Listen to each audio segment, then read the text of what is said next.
Classes dear student, आज हम समांतर माध्य के पार्ट 1 से आप लोगों के लिए लेकर आए हैं लघु रीतविधि से समांतर माध्य ज्ञात करना, अर्थात शॉर्टकट और अज्यूमेंट मेथड। हम कैसे शॉर्टकट मेथड से समांतर माध्य ज्ञात करते हैं। तो प्रश्न आप लोगों के सामने दिया गया है कि लघु रीतविधि से दिए गए आंकड़े 15, 20, 35, 30, 22, 18, 40 का समांतर माध्य ज्ञात कीजिए। तो इस प्रश्न को हमें लघु रीतविधि से ज्ञात करना है। तो हम कैसे ज्ञात करेंगे? इसके लिए सबसे पहले आप लोगों को इस तरह एक टेबल बना लेना है, एक सारणी बना लेना है, जैसा कि मैंने आप लोगों के सामने एक सारणी बनाया है।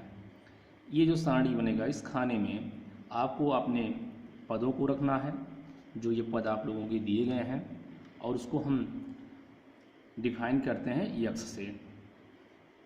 इसके बाद इस आंकड़े के लिए आपको कल्पित माध्य लेना है, जिसको हम अक्षर ए से दर्शाते हैं, कैपिटल अक्षर से। फिर आप लोगों को तीसरा कॉलम जो बनाना है वो मध्य पद से विचलन होगा, जिसे हम डी अक्षर से दिखाते हैं। और विचलन निकालने का जो फार्मूला होता है वो होता है डी बराबर एक्स माइनस ए, जहाँ पर एक्स क्या है? एक्स आपका पद है और ए क्या है? ये कल्पित माध्य है। ए हम कहाँ से पाते हैं? ध्यान से देखिए। ए हम क्या करते हैं, जो हमारे आंकड़े दिए गए हैं, इन्हीं आंकड़ों में से हम किसी एक पद का चुनाव कर लेते हैं, तो वो हमारा बन जाता है कल्पित माध्य। जैसे आपके पद दिए गए हैं 15, 20, 35, 30, 22, 18 और 40। तो हम यहाँ पर कल्पित माध्य कैसे लेंगे? यहाँ पर 7 पद हैं, गिन लीजिए। हम 3 पद उधर से निकाल देते हैं, 3 पद इधर से निकाल देते हैं, और बीच वाले पद को हम ले लेते हैं। तो यहाँ पर हमने कल्पित माध्य क्या ले लिया? हमने बीच वाला पद ले लिया, अर्थात 30। तो हम इसको कहीं भी किसी खाने में हम दिखा सकते हैं कि हमने कल्पित माध्य कितना लिया है? 30। तो ए का मान हमारा फिक्स हो गया, कितना हो गया? 30। अब हम क्या करेंगे? हम प्रत्येक पद के लिए विचलन निकालेंगे, और विचलन के लिए मैंने फार्मूला आपको बताया है, क्या होता है? डी बराबर एक्स माइनस ए। जब हम पहले पद के लिए विचलन निकालेंगे तो एक्स का मान यहाँ पर क्या है? 15 है, और ए का मान फिक्स है, कितना है? 30। ये हो जाएगा 15 माइनस 30, और घटाएंगे तो हमें क्या मिलेगा? माइनस 15 मिलेगा। इसी तरह दूसरे पद के लिए निकालेंगे तो दूसरा पद है 20 माइनस 30, और घटाएंगे कितना मिलेगा? हमें मिलेगा माइनस 10। तीसरे पद के लिए ये हो जाएगा 35 माइनस 30, अर्थात माइनस 5। चौथे पद के लिए क्या हो जाएगा? 30 माइनस 30, अर्थात ये कितना हो जाएगा? 0 हो जाएगा। इसके लिए निकालेंगे, ये हो जाएगा 22 माइनस 30, अर्थात ये कितना आ जाएगा? ये आपका आ जाएगा माइनस 8। मित्रों यहाँ प्लस 5 होगा। इसके बाद 18 माइनस 30, 18 में से 30 गया, यह आ जाएगा माइनस 12। और उसके बाद 40 माइनस 30, अर्थात यह आ जाएगा 10। तो इस तरह हम दिए गए आंकड़ों का विचलन निकाल लेते हैं। तो ये हमारे सारे मान क्या हो गए? ये हमारे सारे मान डी के हो गए। अब आपको करना क्या है? आपको यहाँ पर एक गिन लेना है कितने पद हैं। तो 1, 2, 3, 4, 5, 6, 7 पद हैं, इसलिए हम n बराबर क्या लिखेंगे? 7 लिखेंगे। यहाँ n का मान कितना हो गया? 7 हो गया। अब हम क्या करेंगे? विचलन को जोड़ लेंगे। तो जब विचलन को जोड़ेंगे तो इसको लिखेंगे सिग्मा डी। अब जोड़िए मित्रों। तो सबसे पहले आप नेगेटिव संख्या को जोड़ लीजिए। तो आपका नेगेटिव ये है, ये है, ये है और ये है। तो हम 15, 10, 25, और 25, 8, 33, और 33, 12 कितना हो गया आपका? 45। ये भी जो भी जोड़ेंगे ये सारे नेगेटिव में आएंगे, क्योंकि इनके चिन्ह क्या हैं? नेगेटिव हैं। ये नेगेटिव वाला योग हो गया माइनस 45। फिर चेक कर लीजिए, 15, 10, 25, 25, 8, 33, 33, 12, माइनस 45। अब पॉजिटिव वाले जोड़ लीजिए। पॉजिटिव आपका ये है और ये है, तो 5 और 10 कितना हो गया? 15, प्लस 15 हो गया। अब इनको हम हल करेंगे तो -45 + 15 मिलकर मित्रों कितना हो जाएगा, ये आपका हो जाएगा -30। कहने का मतलब कि जो सिग्मा डी का मान प्राप्त हुआ तो कितना प्राप्त हुआ, -30 प्राप्त हुआ। अब हम कैसे समांतर माध्य निकालते हैं, इसके लिए सिंपल सा फार्मूला है, x bar is equal to a plus sigma d upon n। इस सूत्र का हम प्रयोग करेंगे, x बार बराबर a plus sigma d upon n। अब इस सूत्र में हम अपने मानों को रख देंगे तो हमारा a का मान कितना है, 30 है, तो a के स्थान पर हम क्या रखेंगे, 30 रखेंगे, प्लस सिग्मा डी का मान कितना है, सिग्मा डी का मान -30 है तो -30 रखेंगे, अपान और n का मान कितना है, n का मान 7 है। अब इसका हम कैलकुलेशन करके हल करेंगे। कैसे कैलकुलेशन करेंगे, देखिए 30 प्लस और माइनस का गुणनफल हो जाएगा -30/7। अब ये इसको बना लेंगे भिन्न, इसका बटा 1 मान लेंगे और हम क्या करेंगे, इनका हम एलसीएम ले लेंगे। तो मित्रों 1 और 7 का एलसीएम कितना हो जाएगा, 7 हो जाएगा। तो ये हो जाएगा 7 शून्य 7 × 21 210 हो जाएगा, -7 7 बराबर है तो 30 उतर आएगा। अब क्या करेंगे, हम 210 में से 30 घटा देंगे तो हमें कितना मिल जाएगा, हमें मिल जाएगा 180/7। अब हम क्या करेंगे, 180 में 7 से भाग करेंगे, तो चलिए 180 में आप लोगों 7 से भाग कर लीजिए, तो 7 दूनी 14, घटाएंगे 4 आएगा, 0 उतार लीजिए, 7 पछे 35, फिर घटाएंगे 5 आएगा, दशमलव बढ़ा दीजिए, और 7 सता 49, घटाएंगे 1 आएगा, 0 उतार लीजिए, और 7 एकन्नम 7। तो ये आपका जो वैल्यू आया, ये आया आपका 25.71, अर्थात जो समांतर माध्य आया लघुरीत से वो कितना आया, 25.71। हम भाग की प्रक्रिया दशमलव के 2 अंकों तक ले जाते हैं। तो इस तरह जो हमारा आंकड़ा दिया गया था, इस आंकड़े का जो समांतर माध्य में प्राप्त हुआ लघुरीत से वो कितना प्राप्त हुआ आप लोगों को, वो प्राप्त हुआ 25.71। अब चलते हैं नेक्स्ट प्रश्न की तरफ। अगला प्रश्न क्या है, ध्यान से देखिए।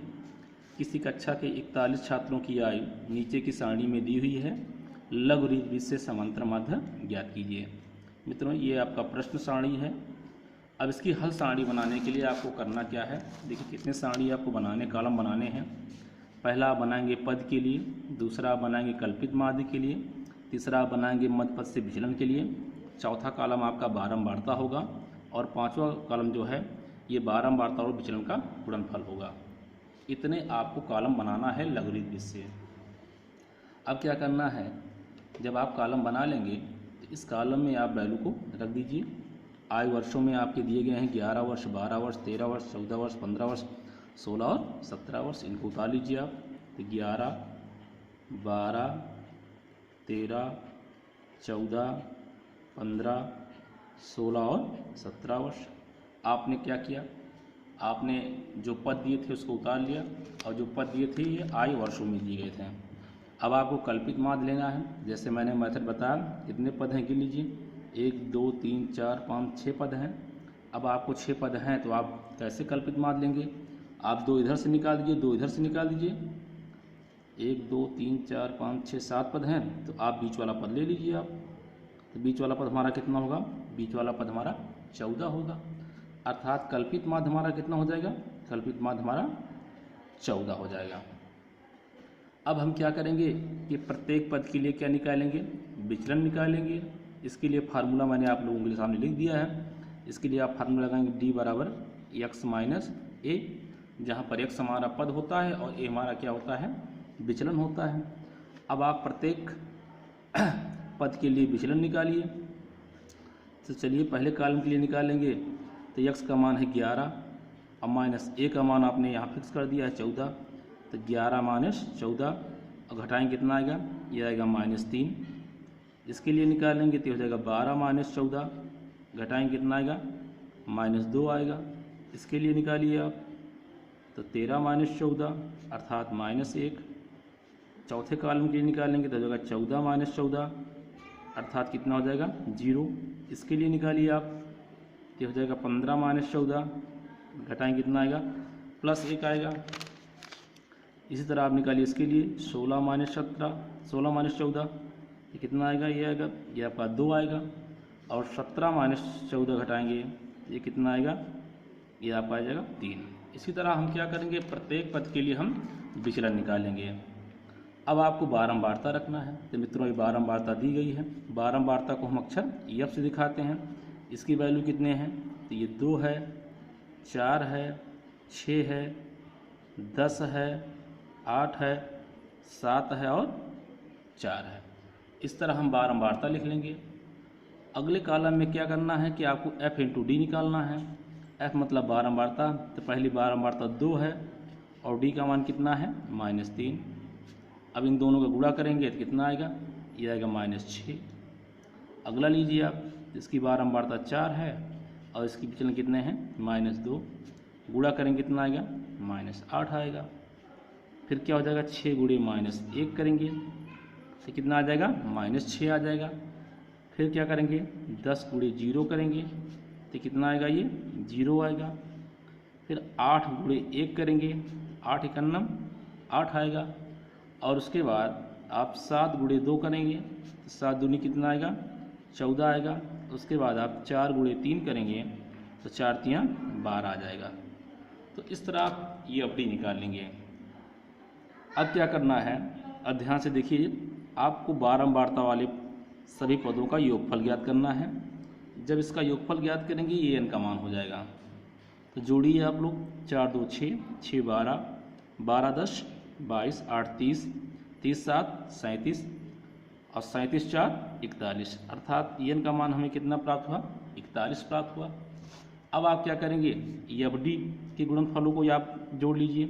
तो जब इसको जोड़ेंगे तो हो जाएगा सिग्मा FD। इसमें क्या करना है, पहले आप नेगेटिव वाले को जोड़ लीजिए।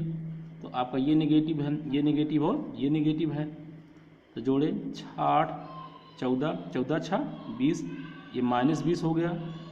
अब आप प्लस वाले को जोड़ लीजिए। तो प्लस वाला ये है और ये है, तो 14 8 22 और 22 में आप 12 जोड़ेंगे तो हो जाएगा 34, +34 हो जाएगा ये। अब मित्रों क्या करेंगे, इसको हल कर लीजिए। तो -20 और +34 ये घट जाएगा तो कितना आ जाएगा, 14 आ जाएगा। इसका मतलब सिग्मा FD का मान हमें कितना प्राप्त हुआ, 14 प्राप्त हुआ। अब आपको करना क्या है, ध्यान से देखिए। अब इसके लिए आपको अलग से फार्मूला लगाना पड़ेगा। इसके लिए फार्मूला क्या होगा आपका, इसके लिए फार्मूला होगा x bar = a plus sigma F × D बटे n। अब आप इस सूत्र में वैल्यू को रख दीजिए। तो मित्रों a का मान कितना है, a का मान आपका 14 है तो 14 रख दीजिए, प्लस सिग्मा FD का मान भी आपने निकाला, ये भी कितना आया है, 14 आया है, बटे n का मान आपने कितना प्राप्त किया है, n का मान आपने 41 प्राप्त किया है। अब इसको आप हल कर लीजिए। इसको हल करने के लिए आप क्या करेंगे, आप सीधे से आप क्या करिए कि आप यहीं रफ में कहीं 41 से 14 में भाग कर दीजिए। आप 41 में 14 से भाग कैसे करेंगे, आप यहाँ दशमलव बढ़ाइए, यहाँ 0 उतर आएगा। अब 41 का पहाड़ा 140 में कितने वाले जाएंगे, तो कम से कम 3 वाले जाएंगे। तो ये जगह 3 × 9 3, 3 चौको 12, घटा दीजिए आप। तो 10 में से 3 गया 7, 3 में से 2 गया 1। अब क्या करेंगे, फिर तो लीजिए आप जीतो। अब आप पहाड़ा लगभग 4 वाले जाइए, तो 4 1 कम 4, 4 चौक 16। तो ये प्रक्रिया आप कम से कम दशमलव के 2 अंक तक ले जाएंगे। अब आपने कर लिया, तो इसकी जो वैल्यू हमें प्राप्त हुई वो प्राप्त हुई 0.34। अब हम क्या करेंगे, 14 धन इसकी वैल्यू कितना प्राप्त हुआ, हमें 0.34 प्राप्त हुआ। अब हम दोनों को जोड़ लेंगे। दोनों को जोड़ने के बाद हमको मिलेगा 14.34, अर्थात हमने लघुरीत से जो समांतर माध्य निकाला वो कितना आया, दिए गए सारणी के लिए 14.34 वर्ष। तो मित्रों ये रहे लघुरीत से आप लोगों का समांतर माध्य, कैसे हम शॉर्टकट मेथड से लघुरीत के प्रश्नों को हम हल करते हैं।